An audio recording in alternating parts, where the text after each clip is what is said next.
voudrais vous dire deux choses sur la prière. Il y a tellement de choses à dire. Je voudrais juste vous dire que, de la même façon qu'il existe une prédication dans la chair et une prédication dans l'esprit, il existe une prière dans la chair et il existe une prière dans l'esprit.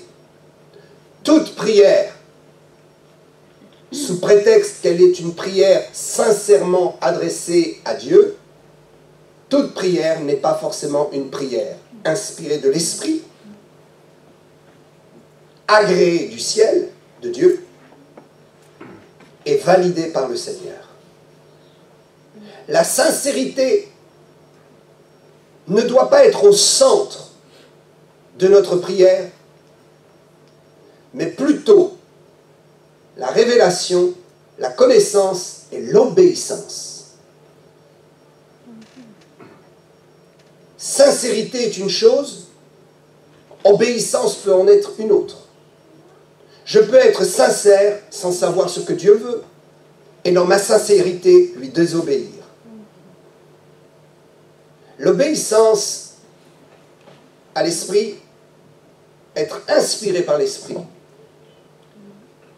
Deux textes nous montrent qu'il existe une prière dans la chair et une prière dans l'esprit. Je peux prier dans la chair et Dieu ne m'entendra pas. Parce que ce que je dis ne l'intéresse pas et n'est pas conforme à ce qu'il attend.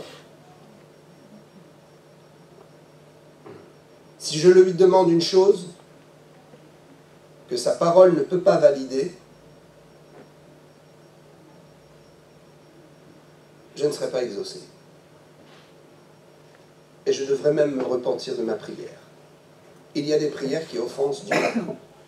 Ok, prenons nos deux textes. Matthieu 23, 14, retenez cela, c'est très important. Matthieu 23, 14, et l'autre texte, c'est Jean 4, 23. Ok. Matthieu 23, 14 nous parle de la mauvaise prière. Malheur à vous, scribes et pharisiens hypocrites, parce que vous dévorez les maisons des veuves et que vous faites pour l'apparence de longues prières. À cause de cela, vous serez jugés plus sévèrement. Vous faites pour l'apparence. Il y a des gens qui prient pour l'apparence. Il y a des gens qui prient pour calmer leur conscience.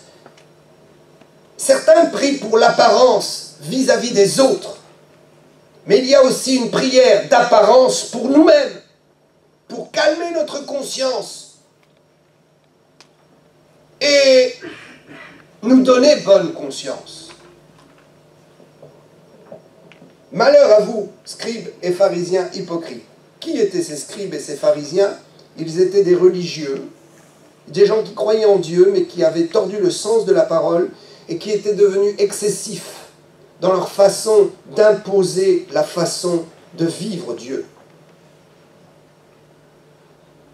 Nous voulons vivre une vraie vie chrétienne, nous voulons vivre Dieu. La seule possibilité de savoir comment vivre Dieu,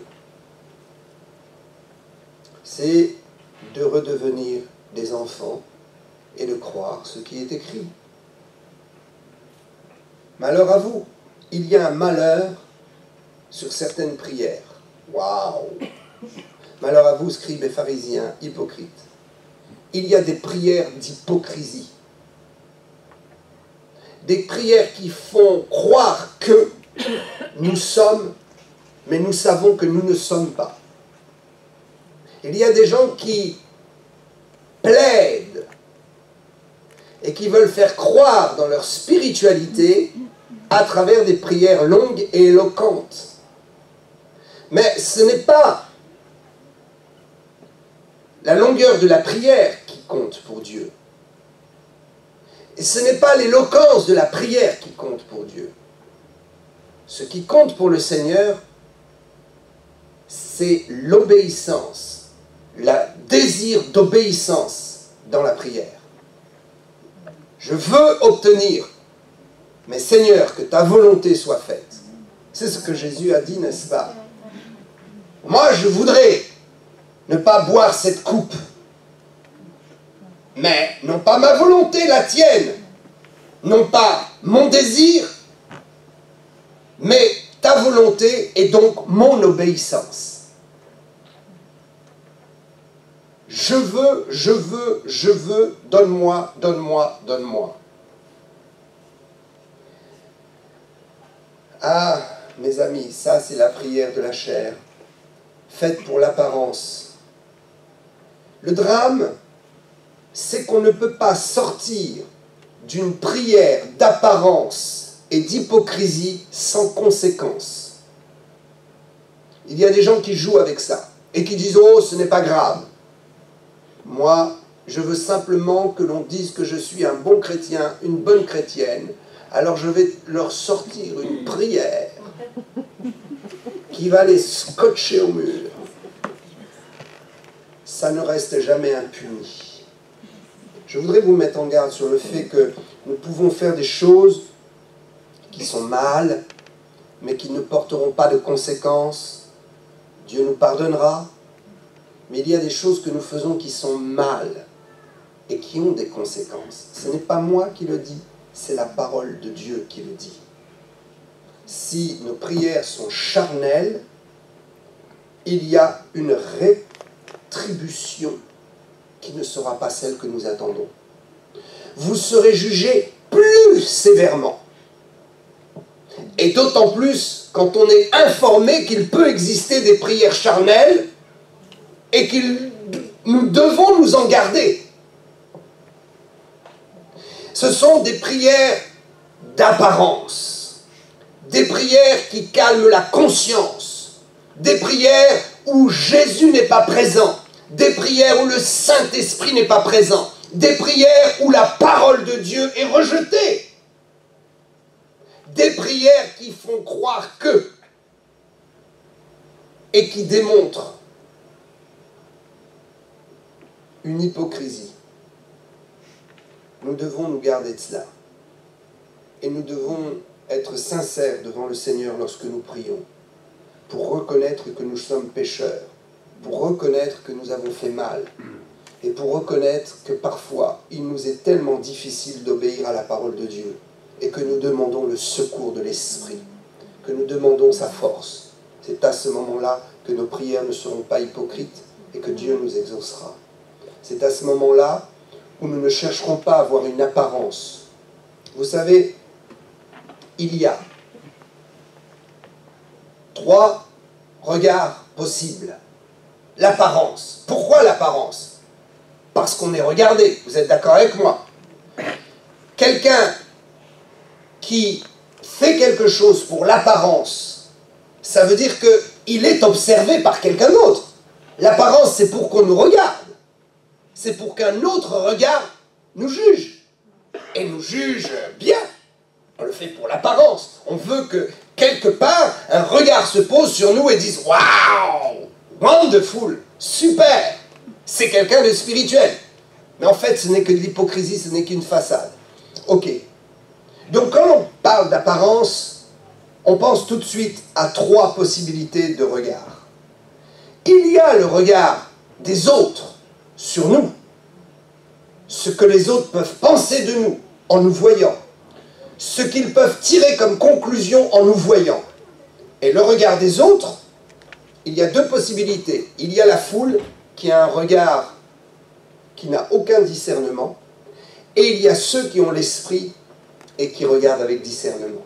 Parfois j'entends des prières où je vois des gens lever les mains au ciel et tout le monde applaudit et je me dis « Aïe, ça c'est une prière charnelle. » On le sent, on le discerne. Et vous voyez ces gens après, ils ne viennent plus à l'église, ou très peu. Et quand vous entendez ce qu'ils racontent sur les réseaux sociaux à propos de leur pasteur ou de leur église, ça vous fait frémir. Et ces gens-là étaient dans l'église avec des prières fortes qui vous faisaient trembler, qui mettaient les frissons. Mais ce n'est que de l'hypocrisie, ce n'est que de la chair. Et ça, Dieu va le juger. Je préfère ne pas faire des prières éloquentes et des prières où on va me jeter les fleurs, où on va dire « Waouh, c'est super !» Je préfère faire des prières discrètes, humbles, mais au moins continuer avec le Seigneur et ne pas être parjure derrière. Oui, je vous dis ici, on en connaît. Quand vous les voyez, ils ne sont pas là pendant 2-3 mois, et quand vous les voyez, ils viennent, ils jettent les mains au ciel et ils font des prières. Vous dites « Waouh, je suis tout petit, moi !» Non, vous êtes très grands, c'est eux qui sont petits. C'est de l'hypocrisie. Il n'y a rien, il n'y a pas de fondement.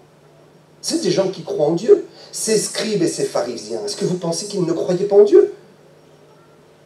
Leur hypocrisie, ce n'était pas de s'adresser à un Dieu auquel ils ne croyaient pas. Ils savaient très bien qu'il y a un Dieu, et c'est ce Dieu-là qu'ils priaient, et le bon en plus, pas le mauvais. Ni un Dieu hindou, ni un Dieu fait de main d'homme, non, le vrai. Mais leur désir était de montrer une apparence pour qu'on ne juge pas ce qu'ils sont vraiment. Et le problème, c'est qu'ils ne seront pas jugés par ceux qu'ils ont trompés, ils vont être jugés par leur propre prière devant Dieu. Il y a des gens qui ont des tellement belles prières et qui lèvent les mains au ciel, et quand vous regardez leur vie, c'est un désastre. Ils n'amènent personne au Seigneur, ils ne produisent aucune bénédiction, ils ne soutiennent jamais l'Église et leur pasteur, ils n'ont jamais un mot d'encouragement pour quelqu'un, ils critiquent toujours tout, et ils sont malades, pauvres. Et vous les voyez, le 1er janvier, ils prient pour quelque chose, et le 31 décembre, ils prient toujours pour la même chose, parce qu'ils n'ont pas obtenu. Et l'année d'après, ce sera pareil. C'est pourquoi la Bible juge sévèrement. Elle dit, Dieu n'aime pas. Le premier regard est celui des autres sur nous, l'apparence. Et on peut tromper les autres, mais je vais vous dire, il y a un autre regard sur nous, c'est celui de Dieu. Et celui-là, on ne pourra pas le tromper. Quand on parle d'apparence, ça veut dire qu'on est observé par les gens, les humains comme nous. Il y a le regard des autres, des humains. Mais il y a un autre regard qui est plus haut, c'est celui de Dieu sur nous. Et celui-là, croyez-moi, on ne peut pas le tromper. Et même si on fait de l'apparence, cette apparence sera visible. Il y a un troisième regard. C'est le regard du monde des ténèbres sur nous. Croyez-vous que vous allez tromper le diable? Croyez-vous que les pharisiens et les hypocrites peuvent tromper le diable, qui voit ce que les gens font dans l'ombre? Les esprits peuvent traverser les murs. Les esprits n'ont pas besoin de lumière pour voir. Même dans la nuit ou l'obscurité, ils voient très bien. Ils se déplacent à la vitesse de la pensée. Et vous pouvez prendre l'avion et partir très loin, être parmi des gens que vous ne connaissez pas. Les démons vous connaissent. Il ne faut pas jouer avec ça. Parce que le regard du diable sur nous, dans l'hypocrisie, permet au diable de nous condamner devant Dieu. Oui, le diable va venir et va dire, Dieu, tu es vraiment, tu es quelqu'un de juste. Alors regarde, tu as vu ton enfant, comment il a prié, et tu as vu après, tu as entendu ce qu'il a dit au téléphone et ce qu'il a écrit sur les réseaux sociaux. Oh, il est venu dans l'église en lui disant « Alléluia, bénis l'église, bénis le pasteur ». Et tu as vu, Seigneur, dès qu'il fut à minuit 31,2 sur son Facebook, il a écrit « Le pasteur est méchant avec moi ». Les anciens et la sœur Intel est méchante avec moi. Et ils parlent avec des païens. Oui, ils salissent la renommée du pasteur. Ils salissent la renommée de l'Église. Ils salissent l'œuvre de Dieu. Et quand les démons voient ça, ils se frottent les mains. Et ils disent, waouh, je ne connaissais pas un verset. Mais quand le pasteur a prêché, j'ai bien vu que dans Matthieu 23, 14, il y a écrit quelque chose qui est une malédiction. Alors il part devant Dieu avec ça. Et il dit, regarde ton enfant qui a été parjure, qui a été hypocrite, qui a levé les mains, qui a béni dans l'assemblée et qui dans l'ombre est en train de faire du mal. Alors moi je suis Satan et je te demande au Dieu d'être juste et d'appliquer ta parole. Waouh! qu'est-ce qui va se passer?